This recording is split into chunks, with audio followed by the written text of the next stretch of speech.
We're moving on today, and I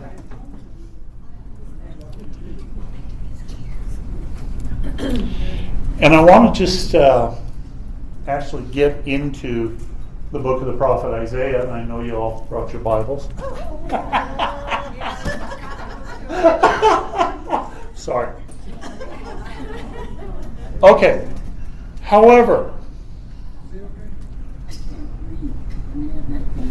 one or two other things for us to kind of take care of. First of all, I want to go over, make sure, as I said last week, I don't know what your background is. Many of you, this may be absolutely repetitive and redundant. Okay. But for others of you, you may find this helpful. So I want to go over scriptural notation, just very briefly. Okay? Formula for scriptural notation, this is standard. And this is what we use to help us navigate through the books of the Bible. Okay? So the formula is book, space, chapter, colon, and then verse or verses. Okay? That's standard. That will tell you how to get anywhere in the library. Because your Bible is a library. It is a collection of books. It's not just a book. Okay. But just to show you, let's use as an example what we call the old football passage. You'd be familiar with the football passage if you would watch a pro football game 10 years ago. No, not the Hail Mary's not. No, you'd have some idiot in the end zone that would always flash up a sign that said that. Okay? And we read that very simply as John 3:16, right? Okay. What it really says, the 16th verse of the 3rd chapter of the Gospel of John. Okay, so that's, to be able to express it this way means that you really understand what that is saying. Okay, book, space, chapter, colon, verse, or verses. All right, now because I am a teacher and always will be, can't get it out of me, let's use this Sunday's readings. Okay? Who wants to take a shot? How about a deacon? Bernie? Charlie, I'm sorry. You called me Bernie? Well, yeah. It's because you had your mouth full, and I wanted to make enough time for you to be clear. Okay. Charlie, since you're going to be, are you on the altar this weekend? No. Okay. I'm All right. retired. That is so true. Nevertheless, this Sunday's gospel is this. What is it? Matthew. No, I can do it. I don't want Matthew 14:22 to 33. Tell me what it says. Allow me what it to tell you what. Okay. I thought you were very aware of what it said. I am, because I've got the answer here. It says that it's from the 14th chapter of Matthew, verses 22 to 33. Okay, that's pretty good. The 22nd through the 33rd verses of the 14th chapter of the Gospel of Matthew. Okay? In case there were some here, if you just said Matthew, they didn't know that Matthew was one of the Gospels. Oh, really? Not everybody's as educated as you and me. Now, is that the Old Testament or the New Testament? You tell me. New. Okay. Do you want to ask that one another way? Ask it another way. Well, that's not the Hebrew scripture. It's Okay, good. You caught on. It's the Christian scriptures. Very good. Okay. Anybody? Of Romans, the book of Romans. Okay. There is no book of Romans. What is it? Okay. The first 5 verses, or verses 1 through 5, are the 9th chapter of Paul's letter to the Romans. Okay. They just call it the book of Romans. It doesn't really get it. Okay. Who's a stud in here? Who can handle the first reading?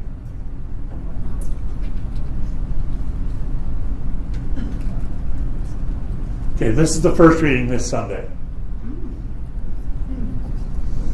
First Book of Kings. Okay, start. The The 9th, and then the 11th through the 13th verses of the 19th chapter of the first book of Kings. Okay? Even the bishop, when he was here last Sunday, he quoted the book of Kings. And I didn't say it out loud, of course, because I like being in this parish. But my thought was, which book of Kings, Bishop? Okay, not to get picky, but actually, that's the reading, as you will find it listed in there. And they throw these funky little letters in if a verse, you look at it, has more than one part to it. Okay, so this actually is the first part of the 9th verse and the 11th through the first part of the 13th verses of the 19th chapter of the first book of Kings. Big whoop, right? Okay. Don't you feel smarter for having done that? All right, let's do a quick change of pace then. Question. Yes, sir. How many letters could we potentially see? Verses generally you will not see past C, maybe very rarely D. Okay, but yeah, I'm not sure exactly who did the splitting of the text into different verses, but that's just the way that we have it. Okay, all right, change of pace. What's this? Pepsi. Dr. Pepper. Oh, Sprite. Okay, good. You all just passed my pop quiz.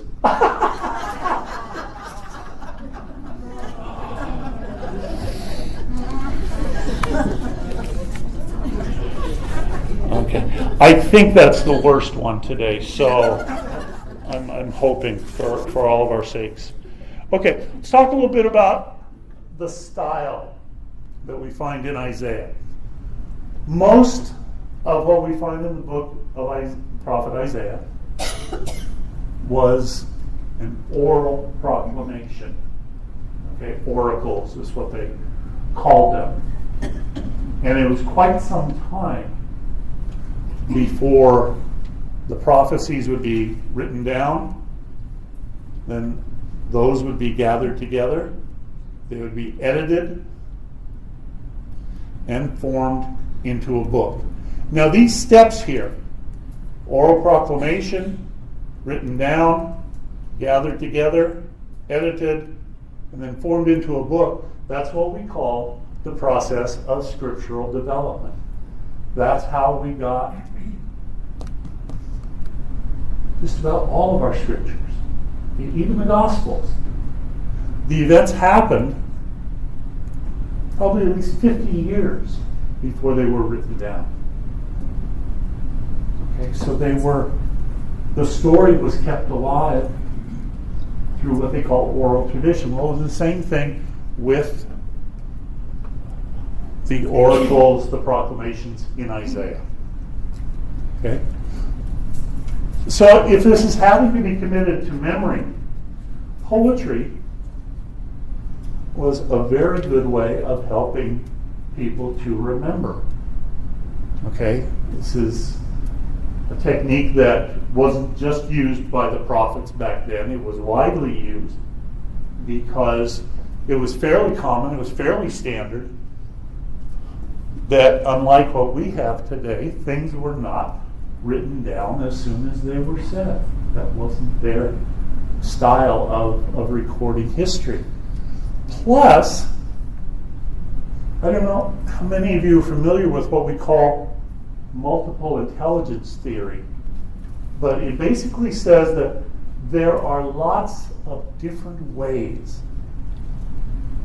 that we take in and process information. And just about everybody has several different, what they call intelligences. And there are 7 of them. And some people will be stronger in some and weaker than others. But you stop and think about it. I'm not sure how many of you could easily quote a poem, the whole thing. But you stop and think about it. If the poem are the lyrics to a song, how much more familiar are we with the words to a song? Okay, this multiple intelligence theory says that one of our intelligences is a musical intelligence. And in fact, we have, to different degrees, the ability, if things have melody, or they have rhythm, or they have rhyme, we have a tendency to pick them up more easily. And they stay with us, okay? So that's why poetry was a way that people could use for remembering, for passing things on. Okay. But Hebrew poetry, very different than what we're used to when we think of poetry. Okay? When we think of poetry, we tend to think of short lines.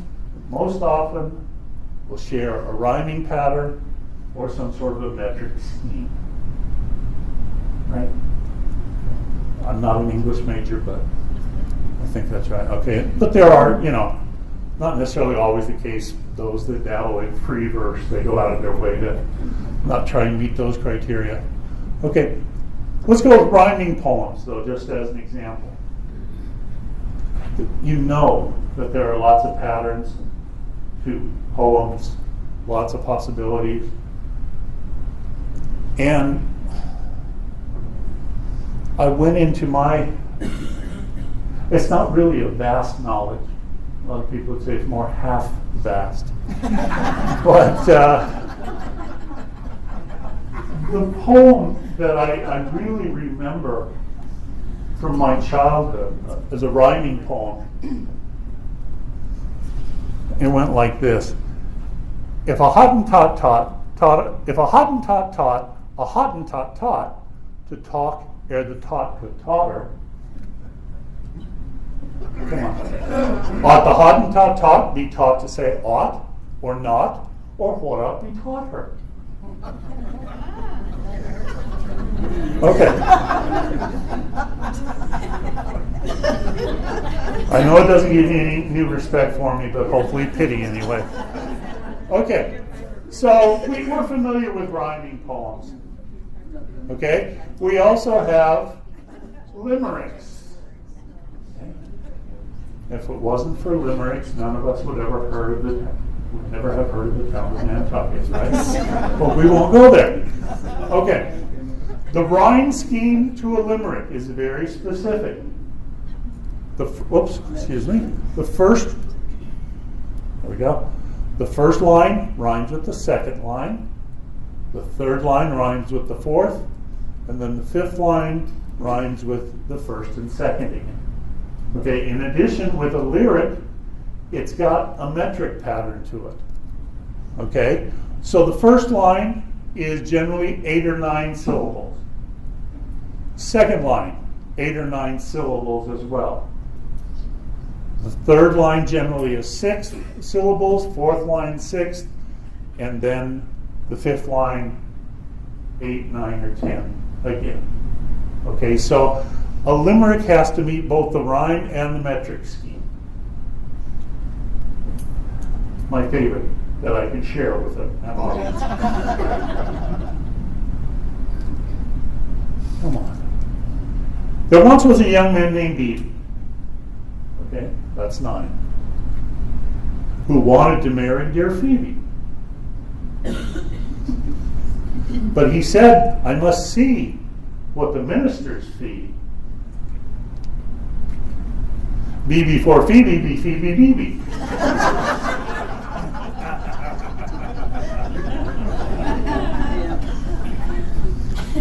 Okay, so we're familiar with limericks as a style of poetry. You may also be familiar with haiku, okay, Japanese poetry. Haiku does not have to rhyme. That's not what makes it unique. What makes it unique is it has very strict rules in terms of syllables. The first line of a haiku has to have 5 syllables. Second line, 7. And the third line, 5. They don't have to rhyme. They don't have to necessarily follow in sequence, but they must meet this criteria. I'll give you an example. Haikus can be strange. Okay, that's 5. And end unexpectedly. 7. Refrigerator. That's 5.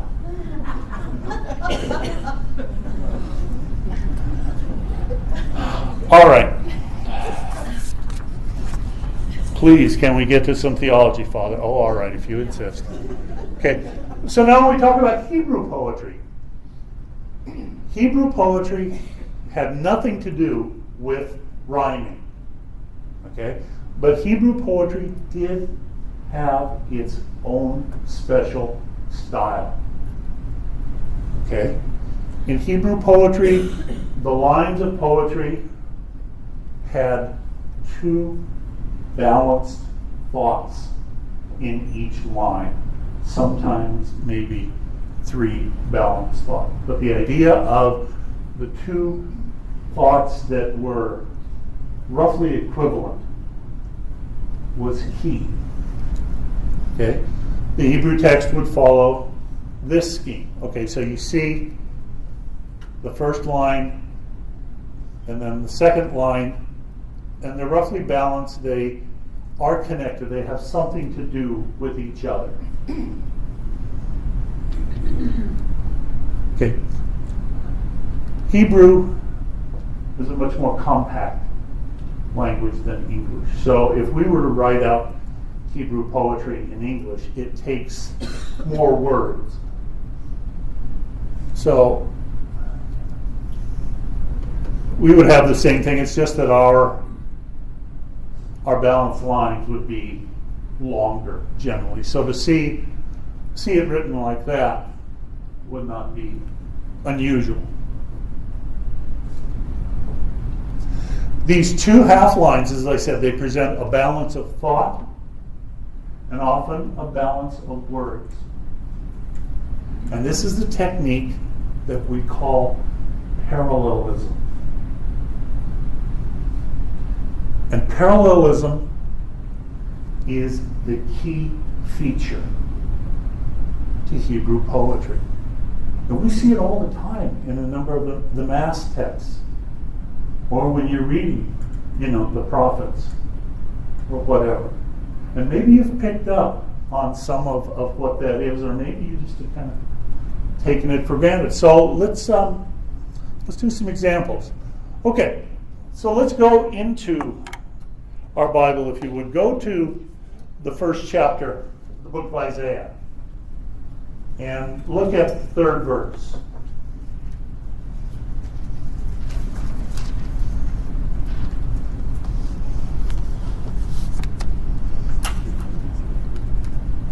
Okay. So in this passage, or in this chapter, in fact, Isaiah is lamenting the fact that the people have turned their back on God. All right, here are the balanced lines, okay? So, an ox knows its owner, and an ass its master's manger. Okay, those are the two balanced half lines. Verse 3. All right, so, oops, sorry. I keep forgetting which hand is which here. So you have the ox, and you have the ass. And the ox knows its owner, and the ass knows its master's manger. So where its master lives, where its master feeds. Okay? So those are balanced. They are saying similar things. But Israel does not know, my people has not understood. So again, Israel and my people are the same thing. Does not know, has not understood. Saying the same thing. So we might look at it and say, well, that's just repetitive. But that's the style of parallelism. To say something related two times, back to back. Okay, go down a little bit farther in that chapter and look at verse 10. Okay? Sometimes it extends over two lines. Hear the word of the Lord, princes of Sodom. Listen to the instruction of our God, people of Gomorrah.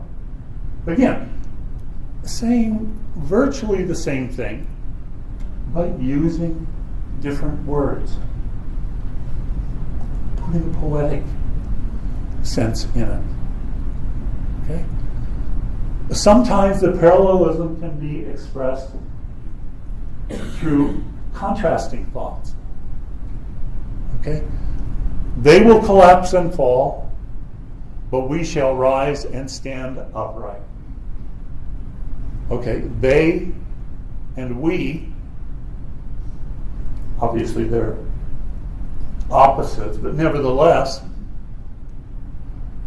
they're going to do something negative, but we're going to do something positive. Okay. That also is a form of parallelism.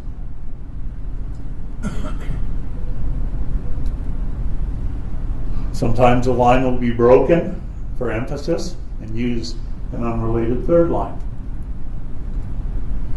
Lift up your head, O gates. Rise up, you ancient portals. The King of glory may enter. Okay, so again, line 1, line 2 are saying very related things. Line 3 just says why the gates should be lifting up their heads and the portals should be rising up.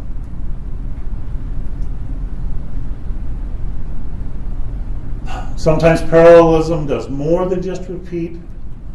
Sometimes the second half of the line builds on or expands the first. In you our ancestors trusted. They trusted and you delivered them. Okay, so the connection or the parallelism is between the first line and this part of the second line. And then it gets taken to the next step. Okay, but can you see the parallelism there? Can you see their way of thinking?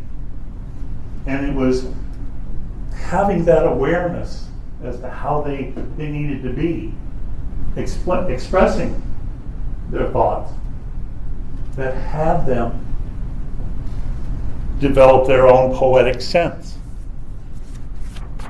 Now, okay.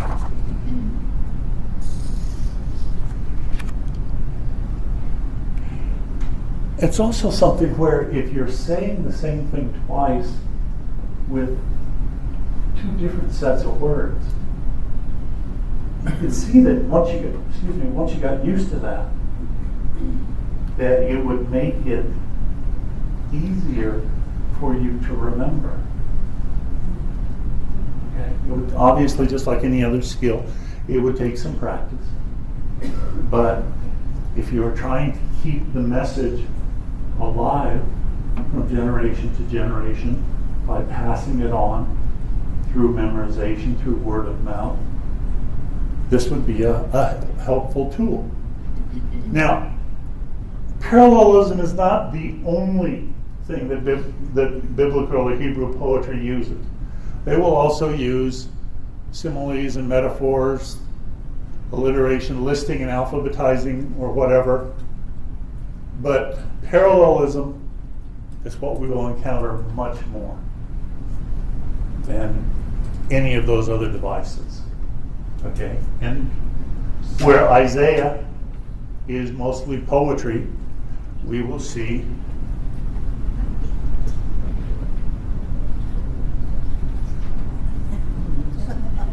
it's the same reminder from last week. So. Okay? All right. A little life philosophy.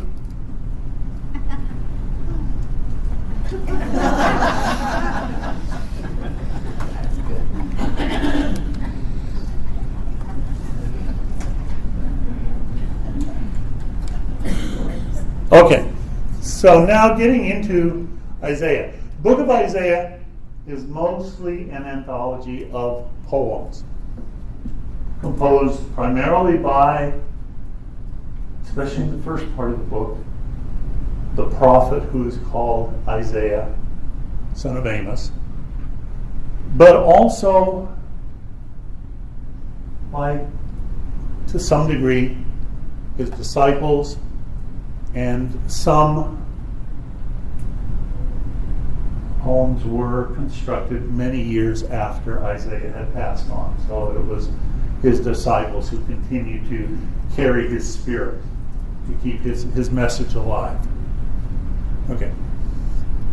Now you look at the book and it doesn't really show major, breaks of end of part 1, scene 2. Now, it doesn't do that, but the book is actually the work of 3 prophets at 3 distinct periods in the history of Judah, the southern kingdom.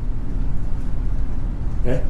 Chapters 1 through 39 are called First Isaiah. Chapters 40 through 55 are called Second Isaiah, or Deutero-Isaiah. And chapters 56 through 66 are called Third Isaiah, or sometimes, if you want to show off at a cocktail party or whatever, you can use Trito-Isaiah. And if that's what you're talking about at your cocktail parties, find new friends. Okay. If we look at the content and we look at the references that are in each section,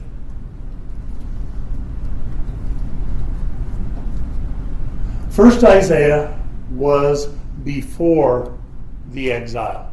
Okay? So, First Isaiah, just by the references that are in it, were obviously written before 587, which is when the Babylonians conquered Jerusalem and took the people into captivity in Babylon. Okay? Second Isaiah was written during the exiles, okay, probably in the 540s. Okay, because the exile was 587 to 538, right? And then Third Isaiah was after the exile, post-exilic. The Jews have returned home. Okay, and what's in the chapters in each of those points to that reality.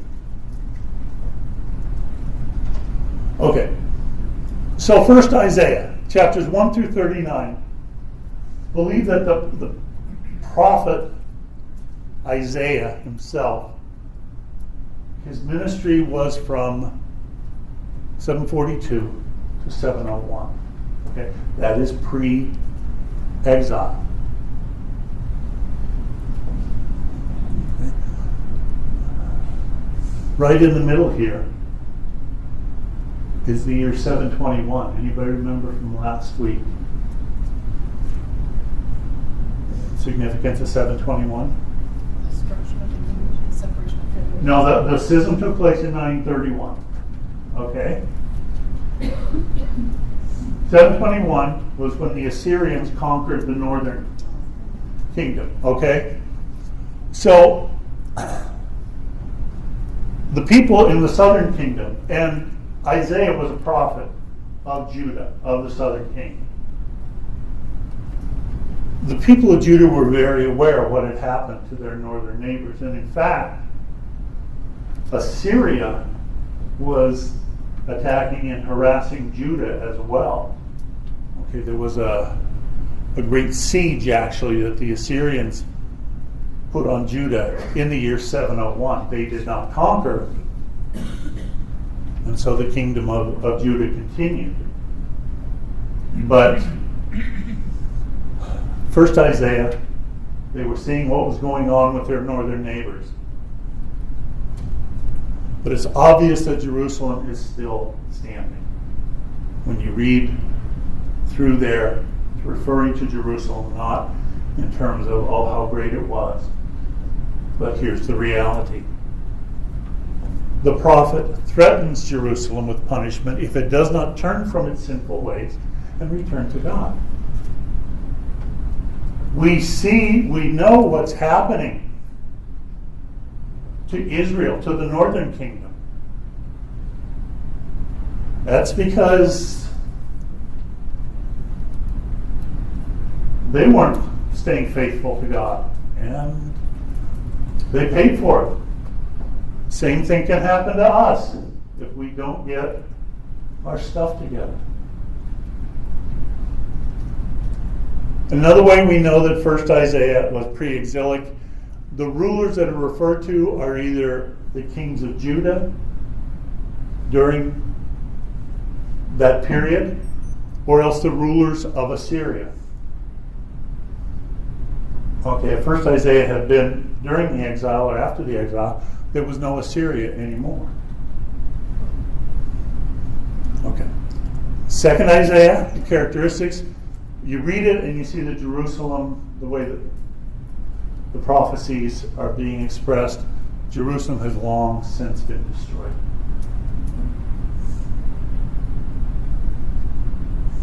There are no references to Assyria, only to Babylon. And the only ruler that is referred to, because in the 540s they're getting close to 538, when the Persians conquered the Babylonians and freed the people of Judah. The only king that is referred to is Cyrus of Persia. So that's how we can date 2nd Isaiah there where it is. Then 3rd Isaiah, the exile ended in 538, so we look at what was written in 3rd Isaiah probably after 515. Okay, Jerusalem is inhabited once again. Temple has been rebuilt. Okay? The prophecies don't talk about foreign leaders at all. Focuses on internal issues, not external threats. We are trying to build ourselves up again. We have got to learn the lessons of being true to God, of being true to the covenant. Otherwise, because that's what got us in trouble before. Okay. So going back, first Isaiah. One of the main characteristics first of Isaiah has a profound awareness of the glory and the majesty of God. Isaiah is just in awe of God and who God is. Okay? He refers over and over again This is the phrase that we see in 1 Isaiah, the Holy One of Israel. That's how Isaiah refers to God so very often. And we don't see, in fact, this phrase very much anymore. Anybody remember where in the New Testament we do see this, though? Think back to the gospel passages. Anything come to mind?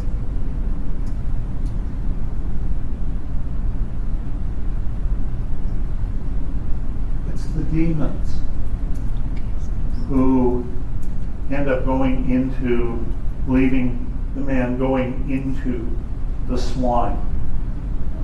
Why do you torment us, Jesus of Nazareth? I know who you are, the Holy One of Israel.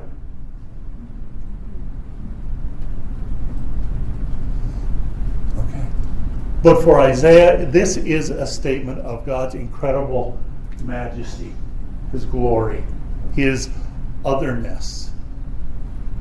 He's aware of the gulf between God's holiness and the sinfulness and guilt of humanity.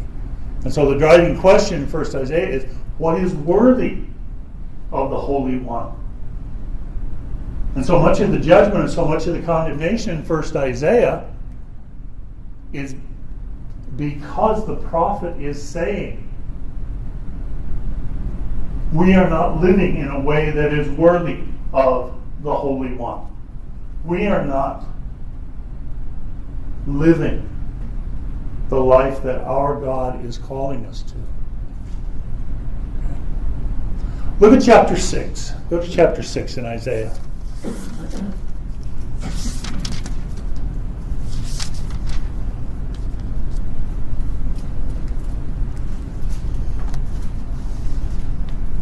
Okay, now as you look at the first part of 6, you see that that's not necessarily the poetry. There's not necessarily parallelism there.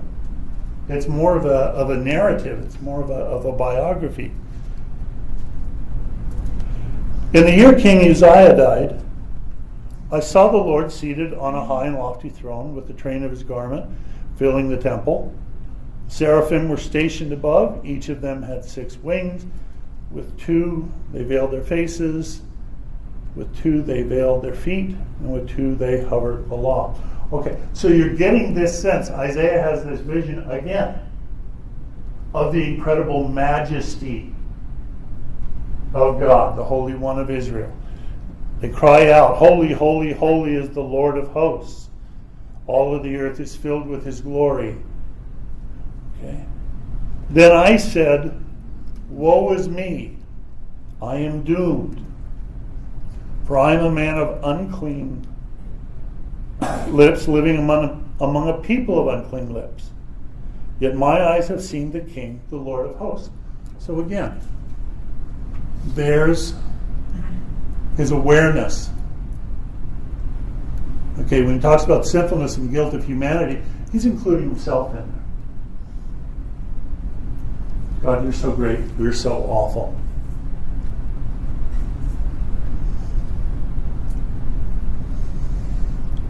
Woe is me, I am doomed. Okay. Then one of the seraphim flew to me, holding an ember, which he had taken with tongs from the altar. He touched my mouth with it. See, now that this has touched your lips, your wickedness is removed, your sin purged. Okay? But notice there, when angels talk, they use parallelism also. Okay? Your wickedness is removed, your lips, or your sin purged. Okay. So, he even sees himself as unworthy.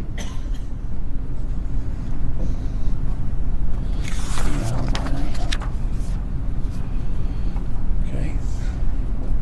Lips get cleansed, touching with a hot coal.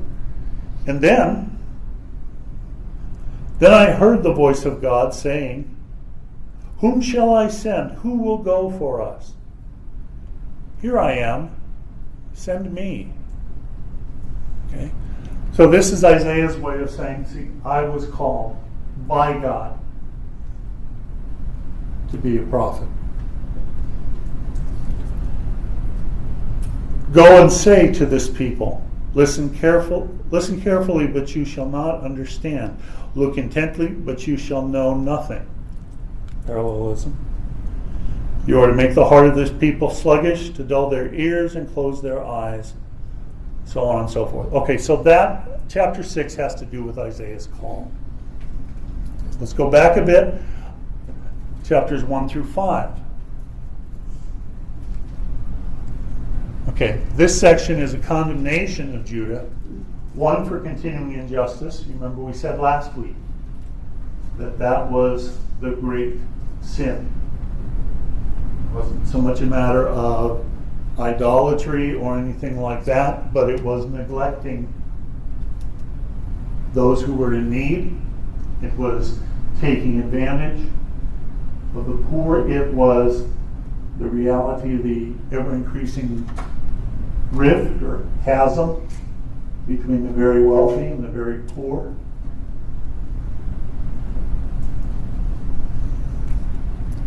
Okay, so go back to chapter 1.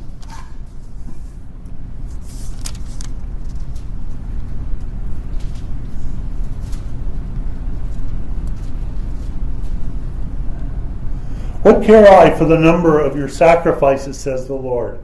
I've had enough of whole burnt rams and fat of fatlings. In the blood of calves, lambs, and goats, I find no pleasure. Your sacrifices are making me sick. That's what God is saying. When you come in to visit me, who asked these things of you? Trample my courts no more. Bring no more worthless offerings. Your incense is loathsome to me. New moon and Sabbath, calling of assemblies, octaves with wickedness, these I cannot bear.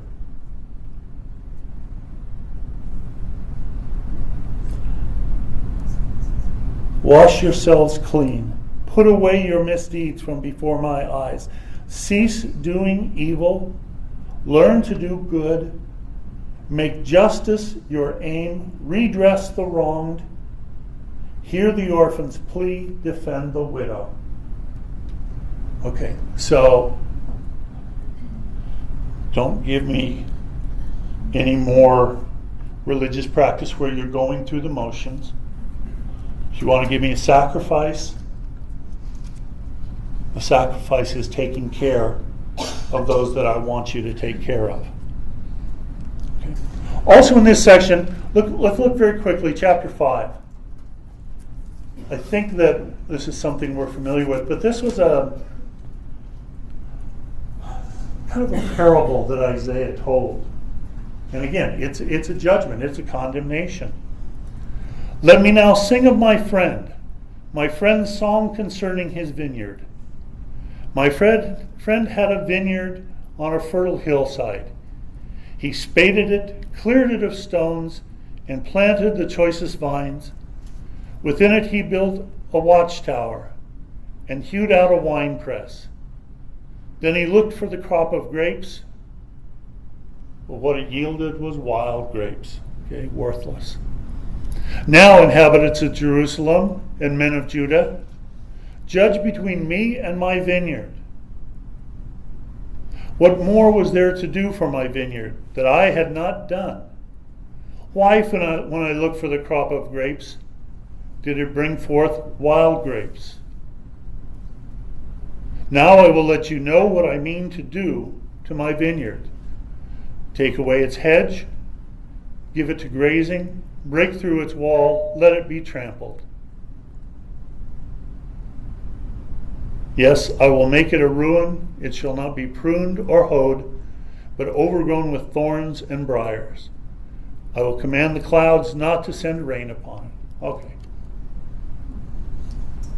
So the owner of the vineyard is saying, I'm going to say to my rotten vineyard, go to hell. Okay. I'm not going to take care of you. I'm going to let you fall into disrepair. The vineyard of the Lord of hosts is the house of Israel. and the men of Judah are his cherished plant. He looked for judgment, but see, bloodshed. For justice, but hark, the outcry. Okay. Just as was the case in the vineyard. That's how God is with you, people of Judah. You are the vineyard. And you have not yielded the harvest that God has demanded of you. And so you're going to fall into ruin. Okay. Then in chapters 6 through 12, we have what we call the Emmanuel prophecies. And these are very important, but I'm going to save these for next week. Okay, because I want to be looking at these in terms of how we as the church use them in the season of Advent. Go to chapter 10, the sins of Judah, social injustice.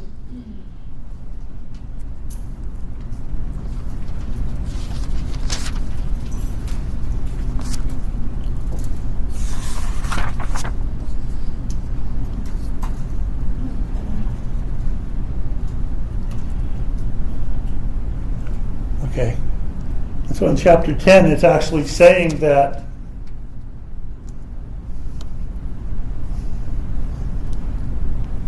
Assyria, the prophet is saying that, the Assyrians are attacking us. God is using them to bring us to ruin. Just as we predicted that he would do. Assyria will act as God's instrument even though they're not aware of it.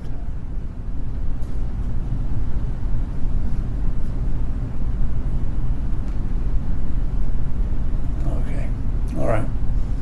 Then the next several chapters, chapters 13 through 23, condemnations of foreign nations. Isaiah is just kind of down on everybody around there because God is so majestic, so powerful that all of these nations, neighbors who think they're so great, you're nothing. Okay, so in the condemnation of these other neighbors, it's Isaiah's way of saying God is good all the time. And so on and so forth. Okay. Chapters 24 through 27. Remember, we're still in 1 Isaiah. The first Isaiah is chapters 1 through 39. We have a vision of total destruction, the apocalypse, but also then there is a sense that God, in fact, dominates. God wins in all of this. God will punish. Destruction will happen. But God will raise up.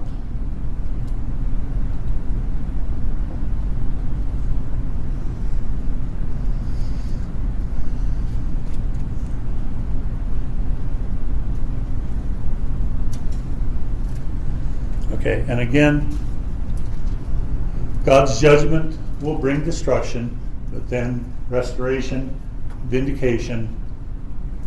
It turns out to be a hopeful proclamation, but is conditional on the people returning to the ways of God. You look especially in chapters 34 and 35, and some beautiful visions that Isaiah has of, man, if we do things God's way, it's going to be incredible. Okay, you look at chapter 35. That's just what I was talking about.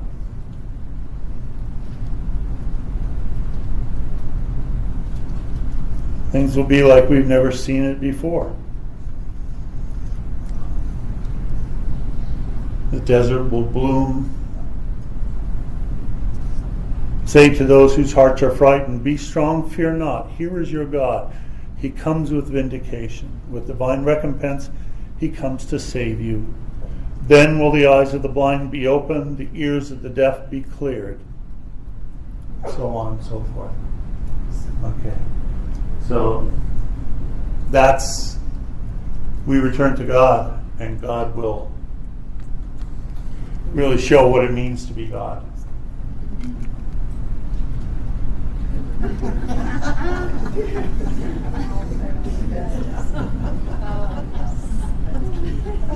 Okay, so then going on to 2nd Isaiah. 2nd Isaiah is thought to be an anonymous poet and prophesied during the end of the Babylonian exile, but they were still in exile. Okay. Sometimes referred to as Isaiah of Babylon. Okay, quick guess. I don't want to call it pop quiz because we've already done that. 1st Isaiah, okay, 2nd Isaiah is sometimes referred to as Isaiah of Babylon. 1st Isaiah was sometimes called Herod. Right. No. I thought I heard it. Go ahead. Isaiah of Jerusalem. Okay. Very good. And he may have been called Eric. I don't know. Okay. In the chapters of 2nd Isaiah, God will show his glory through the liberation of his people. Okay. They are in exile. They have been for close to 40 to 50 years. They kind of got an attitude of, okay, we get the message, we see where we went wrong, we'll try. We really will. And then the message is hope. If you do that, things are going to be amazing. Message of hope and reassurance. God will even use the pagan king Cyrus to accomplish his will. You look in chapter 41, verse 2. Cyrus is called the champion of justice. This is a pagan king.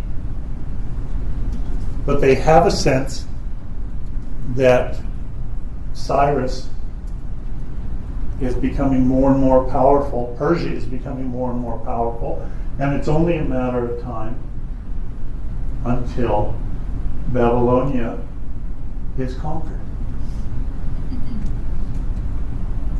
Okay, so for any teens in the group, what 2nd Isaiah is really saying is our God is going to kick some serious butt. Okay?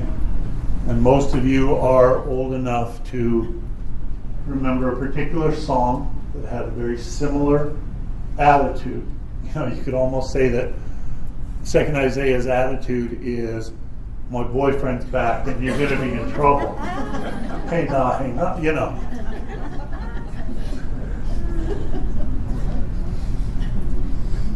All right. Very quickly. I don't know how many of you saw or remember the movie Chariots of Fire, but there are several quotations from 2nd Isaiah that the one character, Eric Liddell, uses. And they're all in chapter 40 of Isaiah. So go there. And if you remember the scene, Eric Liddell, the Christian, has decided that he will not run on Sunday, that he's making a faith statement, even though he's getting lots of pressure from the athletes that are,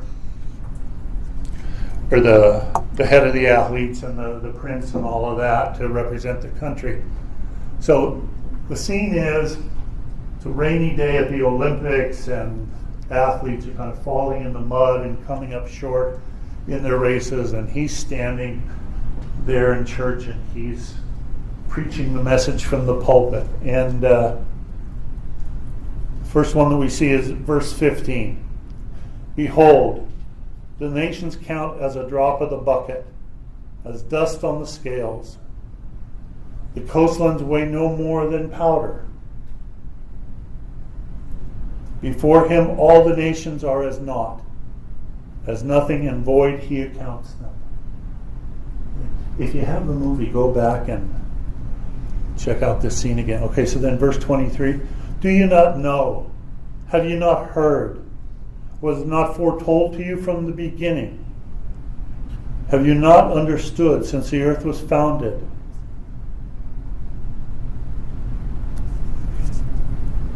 Verses 28 through 31, so the end of the chapter there. Do you not know, or have you not heard? The Lord is the eternal God, creator of the ends of the earth. He does not faint nor grow weary, and his knowledge is beyond scrutiny.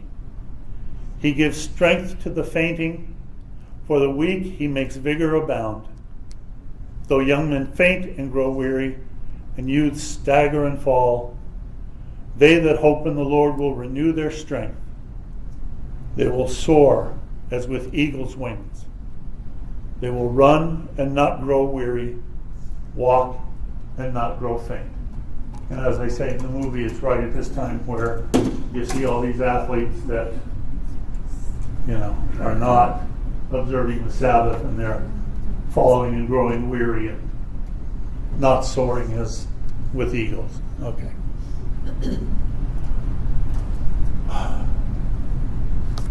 In chapter 55, okay, so the last chapter.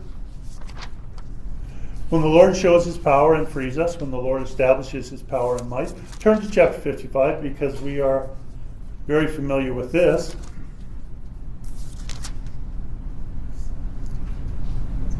All will be welcome to partake in the Lord's goodness. Okay. All you who are thirsty, come to the water. You who have no money, come, receive, and eat. Okay, that whole passage that we're familiar with. This is what will happen when God frees us. So again, our God kicks some serious butt, and we're going to benefit from it. All will be welcome. Okay. In 2nd Isaiah, there are also what we call the songs of the servant of the Lord.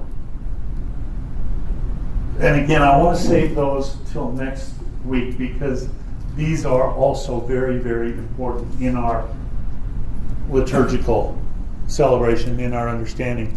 But there are four of them. Just very quickly give you the references there. And just so you know, these are read at the Mass Monday of Holy Week, Tuesday of Holy Week, Wednesday of Holy Week, Good Friday. So that gives you an idea of the content of them. But like I say, we'll look at those next week. Okay, very quickly, 3rd Isaiah. I don't want to say anything bad against him, but it's not very, very important. Okay, after the exile, the main message in 3rd Isaiah is remember what you learned. Learned your lesson. Okay, first time we had to pay the price of the exile. Okay, so let's establish justice. Let's not engage in empty worship. Let's honor the Sabbath as we learned to do when we were in exile. Let's never forget all that God has done. Okay. Look at the very end, chapter 66, the last couple of verses.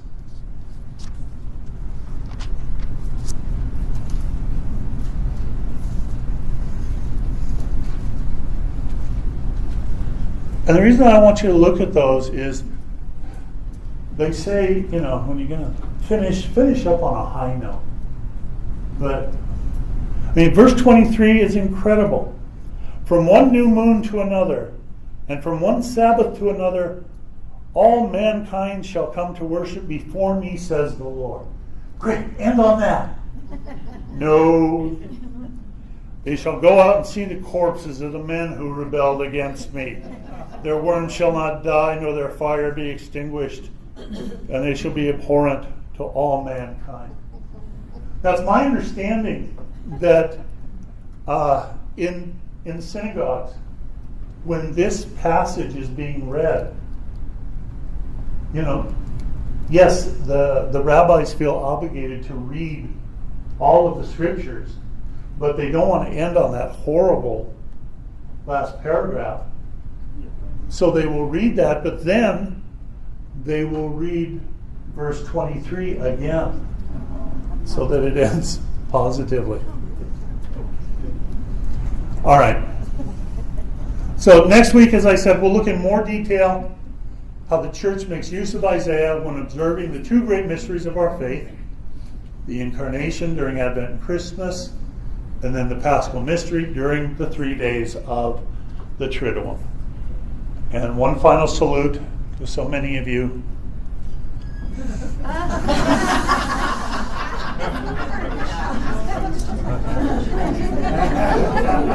Here are the notes from this session. So